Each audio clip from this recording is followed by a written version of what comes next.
Jadi kalau permintaan kita atau permohonan kita kepada Allah agar terkabul, ingat jangan pernah memerintah Allah, ya. Jangan pernah salah kata, jangan pernah kita menjadi bosnya. Ingat, ini caranya. Assalamualaikum warahmatullahi wabarakatuh. Sang kahuripan yang dimuliakan oleh Allah, Bapak Ibu yang hadir di tempat ini, mari kita membahas tentang pengertian doa dan bagaimana doa-doa kita itu bisa cepat terkabul, bisa diijabah oleh Gusti Allah, sang pemilik alam semesta ini. Karena doa adalah suatu bagian dari ibadah. Di dalam Al-Quran disebutkan Allah Subhanahu wa Ta'ala memerintahkan kepada umat manusia untuk berdoa kepadanya, ya, agar dikabulkan. Gimana? Wa qala rabbukum ud'uni astajib lakum. Dan Tuhanmu berfirman, berdoalah kepadaku, niscaya akan aku perkenankan bagimu. Yaitu Al-Quran surat Al-Mu'min 40 ayat 60. Lantas bagaimana seorang mukmin? Kita berdoa pertama, ia lebih yakin dengan apa yang telah Allah tetapkan daripada apa yang diusahakan oleh tangannya sendiri, ya. Ini taktik cara agar doa kita dikabulkan. Ketika doa yang kita panjatkan seakan belum terjawab oleh Allah Subhanahu wa Ta'ala, artinya masih terdapat ruang pengetahuan yang kosong yang harus kita isi.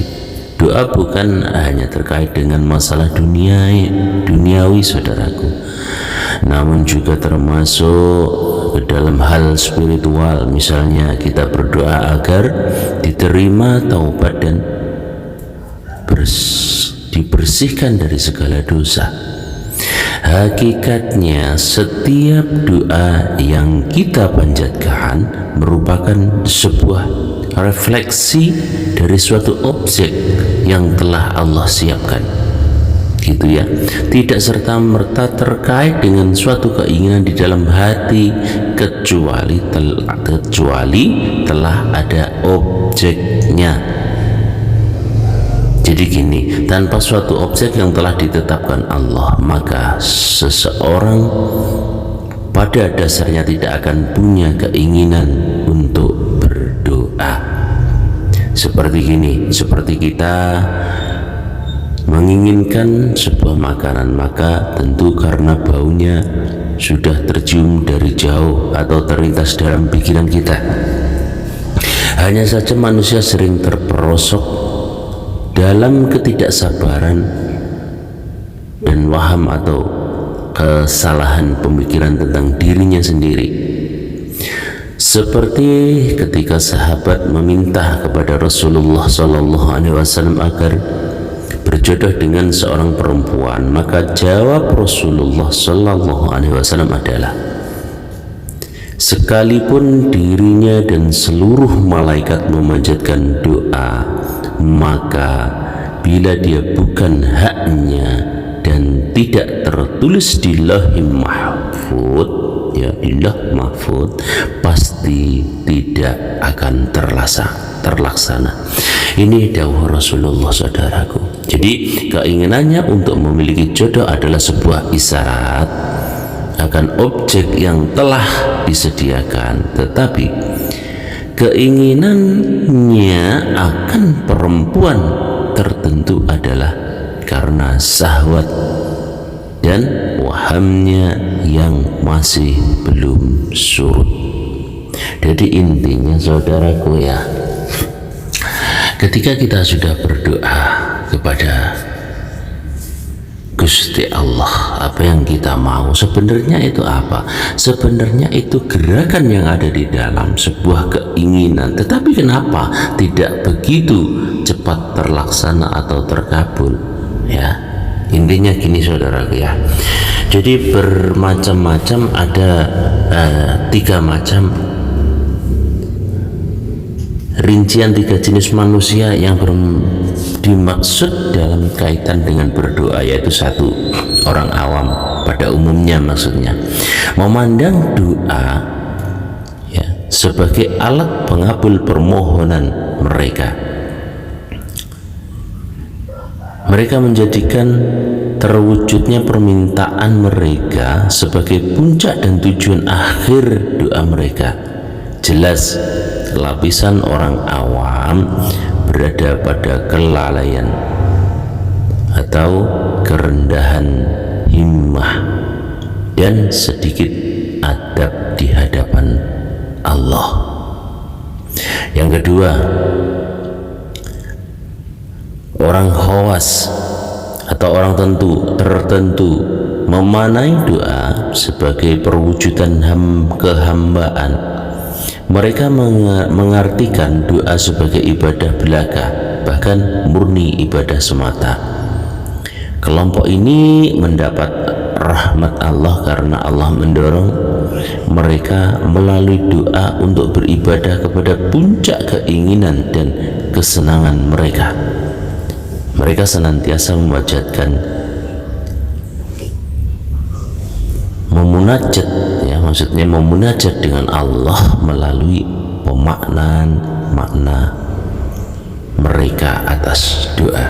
Maksudnya gini saudara, bagi orang awam itu apa yang terjadi? Mereka mengedepankan nafsunya kepada Allah.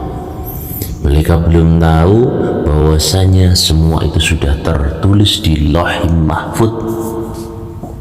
Apapun yang terjadi, apapun doa yang mereka panjatkan sebenarnya sudah disiapkan oleh Allah. Tinggal saatnya turun, saatnya ijabah, menunggu mereka sudah menginginkan atau sudah siap untuk menerimanya apa belum. Gini saudaraku ya, cara kita berdoa kepada Allah yang baik dan benar.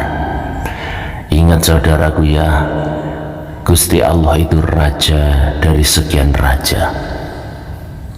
Beliau yang merajai semua yang ada di alam semesta. Beliau raja malaikat, beliau raja jin, beliau raja manusia, dan yang maha agung dari segala-galanya. Makanya dibilang segala puji cuman hanya kepada Allah. Segala puji cuman hanya milik Allah. Di saat kita berkomunikasi dengan orang-orang, memanggil Allah itu sudah biasa, tetapi di dalam doa, saudaraku, Bapak Ibu yang hadir di sini semua ya, gini, doa itu adalah permohonan. Ingat, kepada Kanjeng Nabi Muhammad saja bahasa kita halus, sangat halus. Baginda Rasul Kanjeng Nabi Muhammad itu kepada nabinya, tapi kenapa kepada Sang Maharaja kita sering lalai, tidak sopan untuk memanggilnya? Maksudnya bagaimana? Ya Allah, kan gitu ketika kita berdoa. Apakah itu salah? Tidak, karena memanggil sebuah nama, tapi nama itu pasti mempunyai sosok atau pemilik nama, pasti ada wujudnya. Kalau kita memanggil nama, contoh nama Anda seumpama nama Anda itu Abu, ada teman Anda memanggil Bu Abu dengan panggilan Mas Abu, Bapak Abu, enakan mana didengar di telinga? Pasti yang didengar itu merasa diagungkan, ya kan? Akhirnya apa? Timbullah belas pada yang dipanggil untuk yang memanggil. Begitu juga dengan Gusti Allah. Ketika berdoa kita memanjatkan, heningkan semua pemikiran. Karena apa? Jangan pernah menghadap Allah dengan sebuah keruwetan. Bagi orang awam, berdoanya dengan menangis-nangis, ya, menangis sejadi-jadinya. Ingat saudaraku, Allah sudah pernah matur, aku menciptakan sesuatu tapi aku tidak suka dengan suaranya. Apa itu? Nafsu. Makanya kalau menghadap Allah, jangan pakai nafsu. Buang kesemuanya keruwetan dalam pikiran, itu adalah nafsu. Tenangkan hati, duduk dengan tenang, mengosongkan semua pemikiran nafsu, ingin, sedih, susah, sumpek, budrek, itu adalah perwujudan dari nafsu. Kita tanggalkan, ya, kita tanggalkan, kita lepaskan sebentar saja, kita lepaskan di saat berdoa, karena kita menghadap Sang Maha Suci. Saat kita menghadap Sang Maha Suci, jangan pernah membawa hal yang kotor. Jadi kalau kita orang Islam ataupun agama apapun berdoa dengan menangis, itu berarti tidak khusyuk, saudaraku. Karena kekhusyukan bukan terletak pada tangisan. Tangisan itu adalah bunyinya nafsu. Karena sifat kita ini loh, saudaraku ya, yang nelongso, yang susah, yang terenyuh, kebelet hutang, terlilit hutang, pingin jodoh, ya, banyak sekali di situ. Ada tendensi yang menggiring mereka, ya, terperosok ke bawah alam nafsu ini. Akhirnya apa? Membuat hati mereka haru, sedih, susah, menangislah mereka, seolah-olah itu adalah ini, seolah-olah mereka itu sudah khusyuk. Tapi apa yang terjadi? Itulah nafsu. Allah tidak suka mendengar nafsu itu. Makanya di saat berdoa, hilangkan itu semua. Menghadap dengan Allah, memanggil dengan Allah. Dan ingat saudaraku, jangan pernah memerintah Allah. Jadi maksudnya bagaimana saudaraku? Allah itu dekat. Tidak usah kau pasang di pengeras kalau berdoa. Berdoa untuk pribadi atau orang lain, cukup dalam hati Anda. Allah sudah tahu. Karena apa? Nahnu aqrabu ilaihi min hablin warid. Kami lebih dekat darimu, kepadamu, daripada urat lehermu. Berarti apa? Allah menyatu dengan diri kita. Dalam diri kita ada Allah, di luar diri kita juga ada Allah. Makanya Allah tahu apa yang kita pikirkan. Allah Maha mendengar. Tidak usah banyak menyebut ya Allah, ya Allah, ya Allah ratusan kali. Karena apa? Ingat ya, Anda menyebut ya Gusti Allah, Allah sudah mendengar. Karena Allah Maha mendengar. Ibaratnya gini, Anda punya teman, contohlah namanya Mbak Hasanah lah, contoh Mbak Hasanah. Ketika Anda dekat dengan teman Anda, pasti kan Mbak Hasanah itu menjawab, iya ada apa? Tapi kalau Anda memanggil ratusan kali, Mbak Hasanah, Mbak Hasanah, Mbak Hasanah, Mbak Hasanah, Mbak Hasanah, Mbak Hasanah, Mbak Hasanah, Mbak Hasanah, dan itu ratusan bahkan ribuan, apa kata Mbak Hasanah? Saya ini tidak tuli mas. Pasti gitu. Allah pun juga begitu, karena Allah Maha mendengar. Kita panggil sekali, pasti beliau mendengar perkataan kita. Ya, begitu juga Allah, kita panggil terus. Apakah Allah nggak suka? Ya suka, tapi maksudnya itu yang kurang paham itu siapa. Kalau mau meminta, panggil sekali, Assalamualaikum ya Allah. Ya, lebih bagusan lagi kalau kita mengagungkan, kalau beliau Maharaja, karena Nabi saja kita agungkan, baginda Rasul Kanjeng Nabi Muhammad. Kenapa kepada sang pemilik alam semesta atau sang Maharaja, ya, kita jambal ya Allah, he Allah, kan gitu maksudnya. Tapi lebih sopan di saat kita berdoa, kasihlah embel-embel di situ, Assalamualaikum ya Paduka Allah. Karena Paduka itu setara dengan raja. Atau Assalamualaikum ya Gusti Allah, hamba mohon petunjuk. Jadi kita curhatkan apa yang kita mau itu.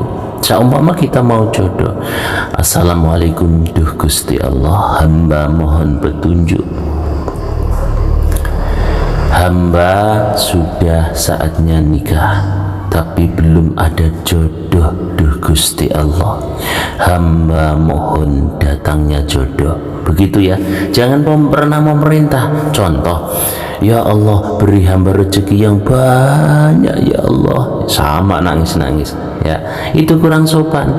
Kita ini siapa kok mau merintah Gusti Allah? Kita ini siapa? Memangnya yang karyawannya itu Allah, yang bosnya itu kita. Jangan begitu saudaraku ya. Jadi untuk agar terkabulnya doa, kosongkan pikiran kita lalu memohon dengan baik dan benar. Jangan pernah memerintah Allah, karena beliau itu bosnya, beliau sang maharaja. Kita harus sopan Allah memohon. Jadi maksudnya di sini harus jelas memohonnya kepada Allah atau kepada Gusti. Kelemah lembutan di saat kita berdoa itu sangat mendukung. Oke, jadi kalau kita ingin punya uang, jadi cara berdoanya juga harus bagus. Jangan pernah memerintah, ya Allah beri hamba uang yang banyak ya Allah. Jangan begitu ya saudaraku. Bedanya tipis banget ya, kita memerintah dan kita memohon. Kalau memerintah beri ya, tapi kalau memohon salam dulu kepada Gusti Allah atau Allah Gusti itu. Assalamualaikum ya Allah Gusti. Jadi seperti orang curhat, lalu lanjutkan, hamba mohon petunjuk, kebutuhan hamba ini banyak, hamba mohon uang yang cukup untuk keperluan hamba ya Allah Gusti. Gitu caranya saudaraku ya. Diingat, diulang lagi, jangan memerintah, ya Allah beri hamba uang yang banyak. Jadi meminta kepada Gusti Allah itu harus simpel saudaraku, harus jelas. Kalau ingin uang, jangan minta rezeki tok. Kita bisa bernapas, kita bisa berkedip, kita bisa bergerak ya, itu masih juga bagian dari rezeki. Tapi uangnya tidak datang, ya jangan marah. Karena apa? Kita semua tidak minta uang. Kalau kita minta uang, pasti nanti akan dilewatkan uang-uang itu mengalir kepada kita. Jadi caranya memohon, Assalamualaikum duh Gusti Allah, hamba mohon petunjuk. Diingat ya, hamba mohon petunjuk, hamba butuh uang untuk ini, untuk itu. Kita jelaskan, hamba mohon uang duh Gusti Allah, dengan tenang ya, tenang, dengan perasaan. Kalau bisa di batin, tidak usah diucapkan, karena kita diucapkan pasti apa yang terjadi kita tidak akan bisa tenang, karena ucapan adalah batasan perkataan. Kita harus pakai batin yang tenang, yang damai. Disitulah akan muncul keajaiban. Gusti Allah akan memudahkan dari jalan sana sini ya, tetap dilewatkan manusia pilihan Allah itu sendiri ya. Jadi di saat kita bersama di luaran gini bersama teman-teman, ya nggak usah Gusti Allah, paduka Allah, enggak. Di saat berdoa saja ya. Kalau kita bilang di luar ini mengagungkan Gusti Allah, di luar berdoa, pasti ya kita dikucilkan sama orang. Oh, ini orang tersesat, sejak kapan dia gila kok memanggil paduka. Ingat ya, beliau adalah sang maharaja. Kepada Nabi saja kita muliakan baginda Rasul Kanjeng Nabi Muhammad. Kenapa kepada Gusti Allah kita tidak mengagungkan, memanggil namanya? Bagaimana jika nama Anda itu sendiri dipanggil tanpa embel-embel? Contoh Mas, Mbak, You ya, Bapak, Ibu, langsung manggil nama Anda. Bagaimana perasaan Anda? Tidak enak kan? Kok menyepelekan banget? Itulah Gusti Allah tidak butuh di sanjung-sanjung, tetapi sanjungan hanyalah pantas untuk Gusti Allah saudaraku. Gusti Allah tidak butuh diagungkan, tetapi keagungan hanya milik Allah.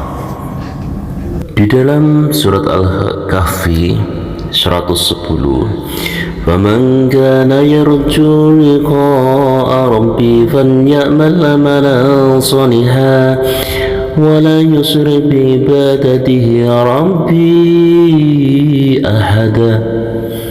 Maka barang siapa yang ingin akan menemukan Allah, maka hendaklah ia mengerjakan amalan yang baik dan janganlah ia mempersekutukan siapapun dalam beribadah kepada Tuhan. Di sini sudah jelas ya saudaraku, setiap apapun kita harus baik, berdoa pun, amalan dalam doa pun harus baik, harus sopan kepada Gusti Allah itu, dan jangan pernah kita sekutukan. Makanya apa? Saat kita memohon, ya, jangan kita mikirkan apa itu hasilnya. Ya, kita pasrahkan kepada pemilik yang kita mau, pemilik dari hasil itu. Jadi contoh, kita menginginkan uang, jangan fokus pada uangnya. Kita memohon kepada pemilik atau pemberi uang itu. Siapa? Gusti Allah. Ya, setelah kita memohon, ya, kita lepaskan semua beban, jangan pernah dipikirkan lagi, tapi yakini seolah-olah uang ataupun kesehatan ataupun jodoh yang kita pinta itu sudah kita dapatkan. Ingat, ini yang agak sulit. Walaupun belum ada apa-apa, tapi kita yakini, inilah yang amat sulit saudaraku, sesuatu yang belum kita dapatkan tapi kita yakini seolah-olah itu sudah terjadi. Uang kita banyak, kesehatan kita terjamin, jodoh sudah datang, anak-anak bagus, itu kita pikirkan. Ketika aura positif kita tanamkan, apa yang terjadi? Alam semesta akan merasakan dan akan tertarik pada diri Anda. Inilah keajaiban. Karena apa? Semuanya sudah disiapkan oleh Gusti Allah. Dan yang terjadi apa? Ketika kita berdoa dengan benar, akan dipercepat itu datangnya untuk mendatangi kita. Karena apa? Alam semesta itu sudah tersedot kepada kita. Alam semesta bisa membaca apa yang kita rasakan. Alam semesta dan seisinya sudah bisa menerima sinyal-sinyal yang kita pancarkan pada batin kita, saudaraku. Dan yang terakhir saudaraku, ingat ya, adapun kita ingin berdoa, itu sebenarnya sinyal dari Allah yang sudah menggerakkan hati kita agar tercapainya sebuah doa. Karena apa? Allah sudah menyiapkan dari doa itu Anda itu sendiri. Dan ingat yang terpenting, saat apa yang kita doakan itu tercapai bukan karena doa kita sebenarnya saudaraku ya, bukan karena kemustajaban doa kita ya. Jadi apa? Semua sudah disiapkan oleh Allah. Gerakan yang ada di dalam hati kita itu kehendak Allah. Dan sebuah hasil dari doa kita itu juga karena kodratnya Allah. Sudah mempersiapkan kesemuanya untuk makhluknya. Inilah yang dibilang semua Allah saja. Dohir dan batin itu adalah Allah. Awal juga akhir itu adalah Allah. Makanya di saat berdoa, jangan pernah membawa nafsu. Tidak usah menangis-nangis lagi, karena nangis itu bukan karena kekhusyuan, tapi adalah kekhawatiran, kegelisahan, kegundahan, dan kesedihan. Itulah wujud dari nafsu kita ya. Jangan pernah menghadap kepada Sang Maha Jernih, Sang Maha Tunggal, Sang Maha segalanya. Jangan membawa sebuah keruwetan hati. Kita datang kepadanya harus dengan hati yang jernih pula. Inilah hakikatnya berdoa. Yang menggerakkan hati Anda ingin berdoa itu adalah Gusti Allah. Yang mengijabah doa Anda agar terkabul itu juga Gusti Allah, saudaraku. Dengan ini, makanya apa yang terjadi saat kita sowan kepada orang ngerti, kepada kiai, kepada ulama yang bisa menyambungkan doa, karena apa? Beliau tidak punya tendensi di situ ya, tidak ikut merasakan apa yang Anda rasakan. Memintanya lillahi ta'ala dengan bahasa batin, Jadi doa yang bagus adalah doa yang kita mengerti maksudnya. Bagaimana kita meminta sesuatu kalau kita tidak mengerti artinya? Contoh, kita membaca bacaan Arab panjang tapi kita tidak mengerti artinya. Apa bedanya dengan kita orang mengigo di saat kita tidur? Kita berdoa panjang banget tetapi tidak mengerti artinya. Apa bedanya kita dengan orang mabuk? Orang mabuk juga berbicara tapi tidak mengerti apa yang dia bicarakan. Dia lupa yang apa dia bicarakan. Jadi maksudnya saudaraku, berdoalah dengan bahasa Anda sendiri. Allah tahu semua bahasa. Ya, Allah tahu semua bahasa Anda, orang Madura, orang Jawa, orang Sunda, ya, orang Inggris, orang Belanda, semua. Karena apa? Allah adalah Tuhan sekalian alam. Allah Tuhan semua makhluknya. Gitu ya saudaraku ya. Dengan ini marilah kita garis bawahi bahwasanya memohon kepada Gusti Allah itu harus sopan, satu, jangan membawa beban, dua, harus kosong, benar-benar kosong. Saat kosong itulah adalah cepatnya terwujud keajaiban Allah, dilewatkan dari alam semesta ini. Karena apa? Kita membawa vibrasi dan vibrasi itu terpancar kepada alam semesta, akhirnya direspon oleh alam semesta. Alam semesta ya Allah saja. Ya, makanya Allah pasti akan mewujudkan keuangan, mewujudkan kerezekian, itu pasti ada hubungannya dengan alam semesta. Beliau akan menugaskan orang-orang yang dipilihnya untuk membantu diri Anda, saudaraku. Ya, sekian, kurang lebihnya saya ucapkan mohon maaf lahir dan batin. Ihdinas siratal mustaqim. Wassalamualaikum warahmatullahi wabarakatuh.